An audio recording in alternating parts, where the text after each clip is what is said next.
Hello everyone, আজকে আমাদের topic এনআইউএস বোর্ডের বিষয় বাংলা, কোড নাম্বার 303।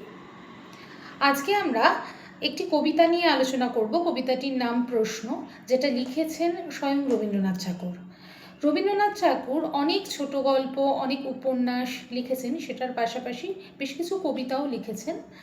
সেই কবিতাটির মধ্যে প্রশ্ন আমাদের পাঠ্যাংশে অন্তর্ভুক্ত করা হয়েছে।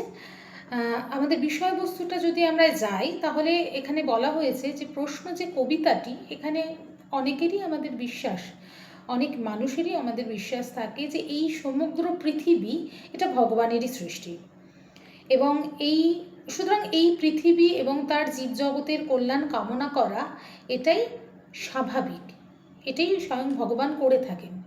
কিন্তু এখানের প্রাকৃতিক, সামাজিক বেশ কিছু মুষ্টিমেয় অধিকাংশ মানুষ রয়েছেন যারা অত্যন্ত অসাধু পথে আমাদের এই পৃথিবীকে গ্রাস করে চলেছে, এবং এইটার ফলে বাকি যারা রয়েছে, খুব সাধারণ মানুষ, যারা হতদরিদ্র মানুষ, তারা ক্রমশ বঞ্চিত হচ্ছে এবং তারা ক্রমশ পিছিয়ে পড়ছে। পৃথিবীর পরিবেশ আজকের ডেটে দেখা যাচ্ছে যে অত্যন্ত হিংসা এবং বিদ্বেষে একদম জর্জরিত। তো মানব সমাজ নানা সংকীর্ণতায় ভুগছে, এবং শান্ত পৃথিবীও আজকের ডেটে দাঁড়িয়ে প্রচণ্ডভাবে অশান্ত হয়ে গেছে। যেই সময় উনি কবিতাটা লিখেছেন, আমি সেই সময়ের কথা উল্লেখ করছি। তো এই অবস্থায় এটা তো কখনো কোনো স্রষ্টার কাম্য হতে পারে না, কিন্তু সেটাই হয়েছে, এবং এই বিষয়টাই কবিতার মধ্য দিয়ে উঠে এসেছেন, এবং স্বয়ং কবি রবীন্দ্রনাথ ভগবানকে এটাই প্রশ্ন করেছেন, এবং সেই কারণে আমাদের এই প্রশ্ন কবিতাটি নামকরণ হিসেবে অত্যন্ত সার্থক। নামকরণের বিষয়বস্তু যদি কখনো প্রশ্ন আসে যে নামকরণের দিক থেকে কতটা আমাদের সার্থকতা পেয়েছে, সেক্ষেত্রে বলতে হবে যে গল্প বা উপন্যাস বা কবিতার ক্ষেত্রে নামকরণ হচ্ছে একটা ভীষণ গুরুত্বপূর্ণ বিষয়, যেখানে নামকরণের মধ্য দিয়ে বিষয়বস্তুর আভাস, এটা একটা ইঙ্গিত পাওয়া যায়। নামকরণ দু ধরনের হতে পারে, একটা হচ্ছে চরিত্র কেন্দ্রিক, আর একটা হচ্ছে বিষয়বস্তু কেন্দ্রিক। আমাদের আলোচ্য অংশের যেটা রয়েছে, এটা হচ্ছে টোটালটাই বিষয়বস্তু কেন্দ্রিক। এই বিষয়বস্তু কেন্দ্রিক নামকরণের ক্ষেত্রে প্রশ্ন অবশ্যই প্রাসঙ্গিক।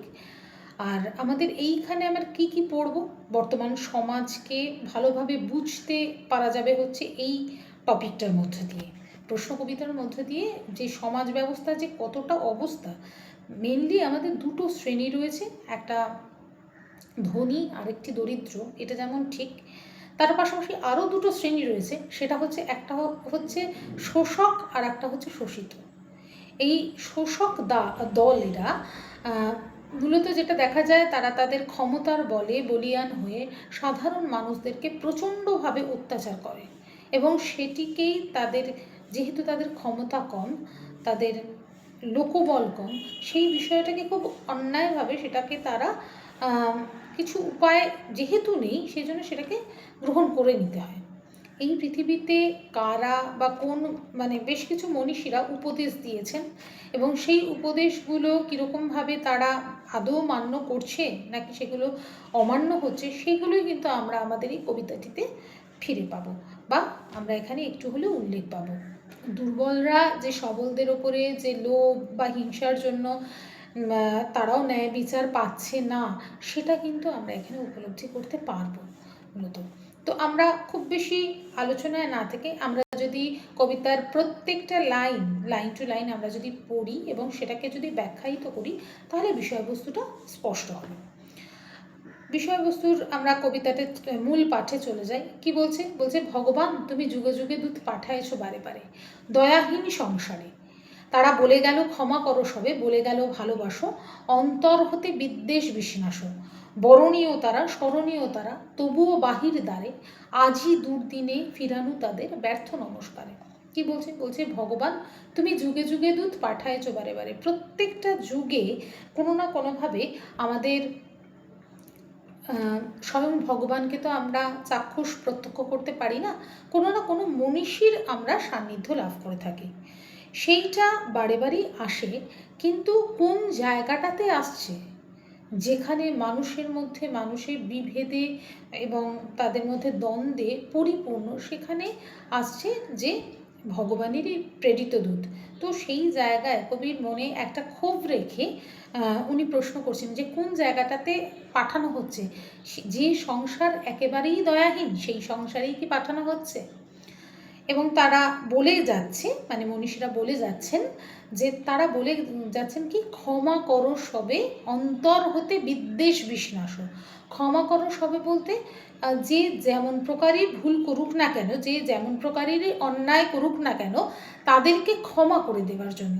মানে এটা হচ্ছে এগুলো সাধারণ লেভেলের মানুষরা অতটা ক্ষমা করতে পারেন না, কিন্তু যারা আপার লেভেলের মানুষ, যাদের চিন্তাভাবনার একটা বৃহত্তর মানসিকতা যথেষ্ট যাদের হয়, তারা মনে করে যে কোনো না কোনো একটা সময় আমি যদি তাকে ক্ষমা করে দিই, মানুষটিকে যদি ক্ষমাই করতে থাকি, তো সে কারণে তার ভুল ত্রুটিগুলি তারা সেটা নিজেরা বুঝে তারপরে সেই জায়গা রাস্তাটাকে চেঞ্জ করে হয়তো তারা একটু ভালো পথে হাঁটবে। এটা মানে আমাদের স্বয়ং ভগবান বা যারা অত্যন্ত ভালো মানুষ, এটা হচ্ছে তাদের সেই মানসিকতা।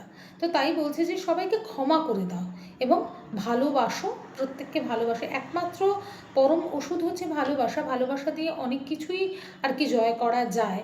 অনেক যারা অত্যন্ত খারাপ বেড়াজালে আবদ্ধ হয়ে গেছে সেই ধরনের মানুষগুলোকেও ভালোর পথে টেনে আনা যায়।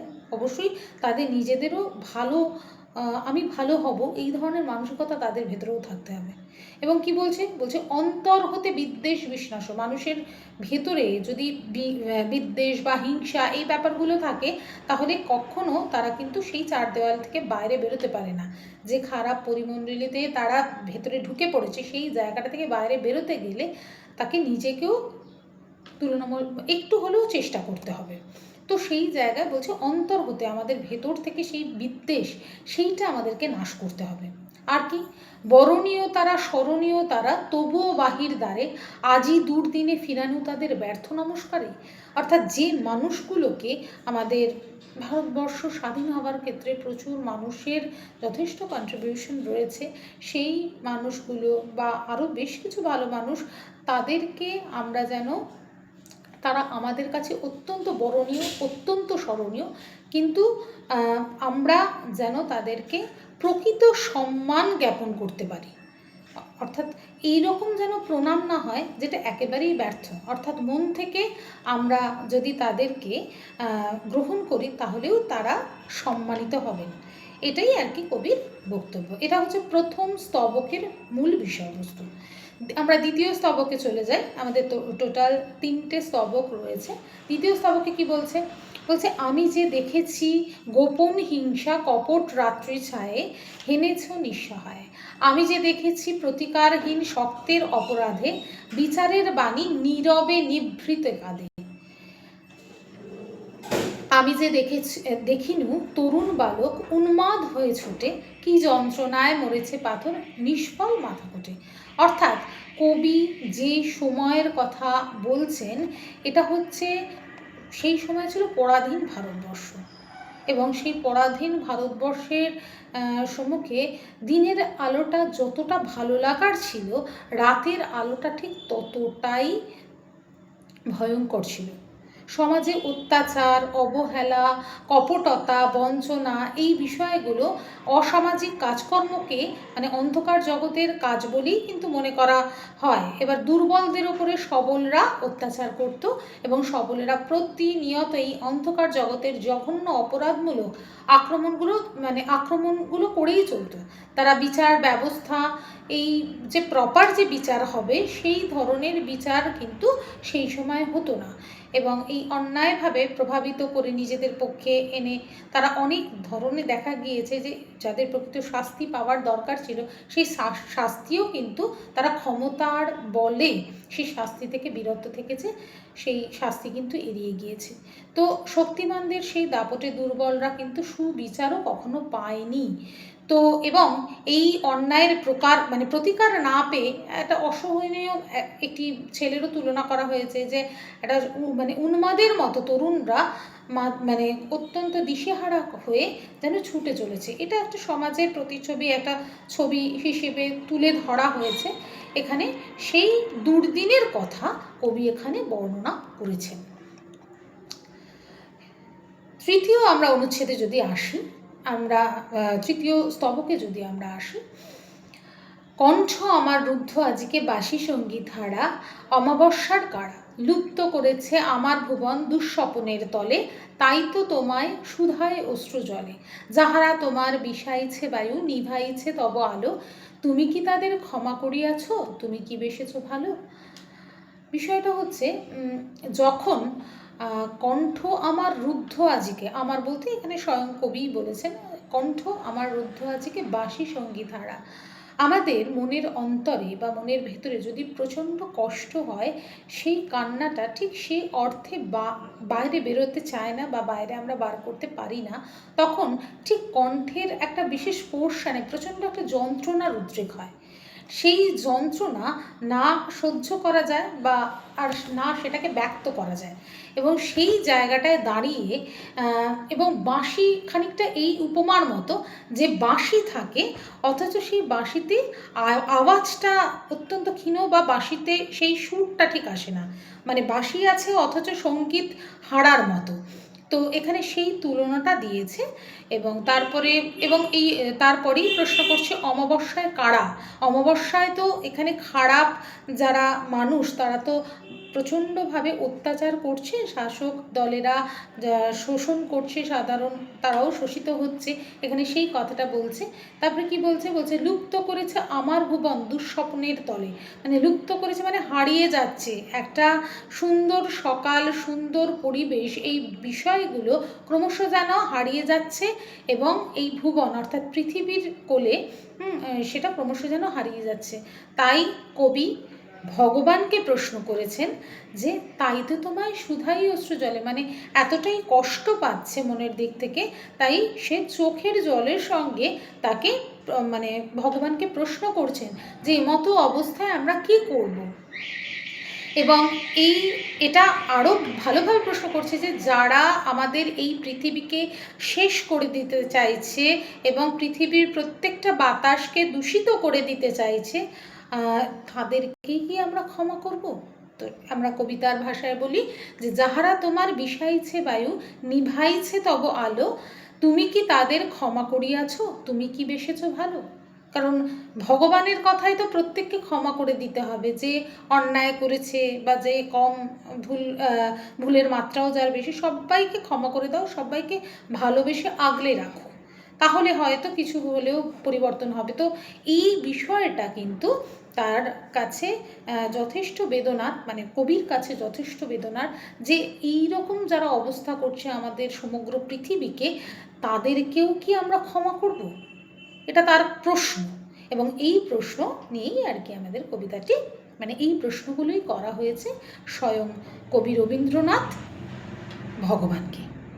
এই হচ্ছে আমাদের টোটাল কবিতার বিষয়বস্তু। আমরা এখান থেকে কি কি পড়তে পারি, আমরা এখানে যে সমস্ত ছোট ছোট প্রশ্নগুলো রয়েছে, সেই ছোট ছোট প্রশ্নগুলো স্পেশালি এমসিকিউ প্রচুর আসছে, এমসিকিউটা খুব ভালো করে করতে হবে। কবিতার প্রত্যেকটা লাইন মনে রাখতে হবে, তার কারণ শূন্যস্থান পূরণ আসছে। বানানগুলো খুব ভালো করে দেখে রাখতে হবে।